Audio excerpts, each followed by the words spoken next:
Men have their associated pathologies. Men are more likely to be antisocial, for example, and to abuse alcohol. Boys and girls before puberty experience approximately the same levels of negative emotion.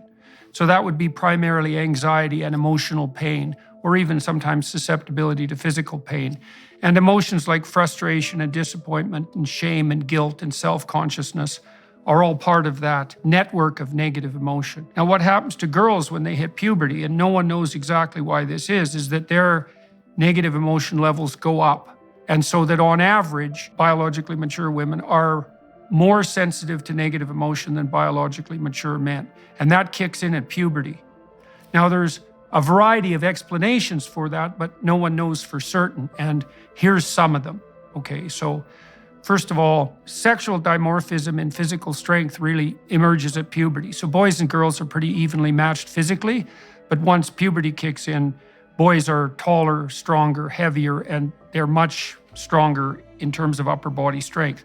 So women are at a disadvantage physically in relationship to anything that might have to do with physical combat. And so on those grounds, it makes sense for women to be somewhat more sensitive to threat. Okay, so then another explanation is that women are more vulnerable sexually than men because they bear a much higher cost for reproduction, obviously, with pregnancy and protracted dependence of infants.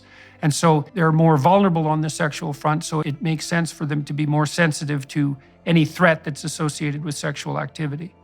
And then the third explanation, and there may be more, is that women are charged, generally speaking, with the primary responsibility for infants. And infants are extremely dependent and vulnerable.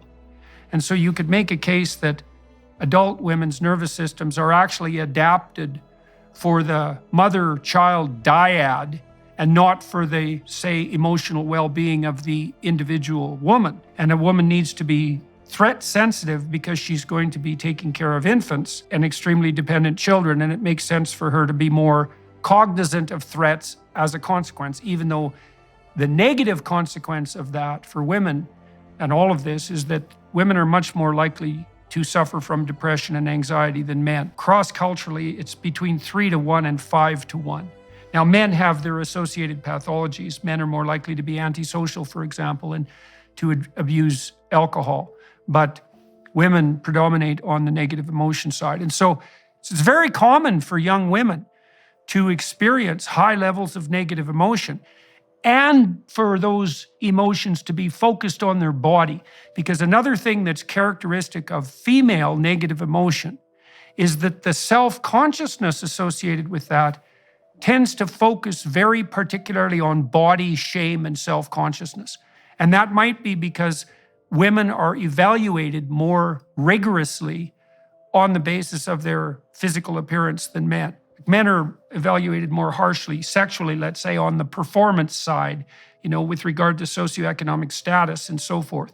But women are definitely evaluated more harshly by men and by each other in terms of their physical attractiveness. So that makes quite a complicated situation for girls who are making the transition into puberty, and a lot of them are depressed and anxious and develop an intense focus on their body. The biggest reliable difference that's been documented between males and females, and this becomes even larger in egalitarian societies, by the way, is orientation of interest. So women are higher in negative emotion and they're more agreeable, and agreeableness is both compassion and politeness. Although the difference between men and women isn't massive, it's significant, and it also maximizes in egalitarian society. So it looks like it's biological. But the biggest difference is in interest. Boys, males, are more reliably interested in things, and girls, females, are more reliably interested in people. If you're on stage and you're talking to people and you become aware of yourself, it tends to make you nervous and sweat and to become uncomfortable, to experience high levels of negative emotion. And self-consciousness itself looks like a manifestation of negative emotion. They're incredibly tightly linked statistically, almost indistinguishable from one another. And so what you see happening very often in girls, because girls are self-conscious in relationship to their body, because that's one of the primary ways they're assessed, let's say, for attractiveness and for social status, is that that self-consciousness tends to take the form of intense preoccupation with body and with image. And so that can be exacerbated by whatever social trends happen to be in place, but it's a very deep-seated problem.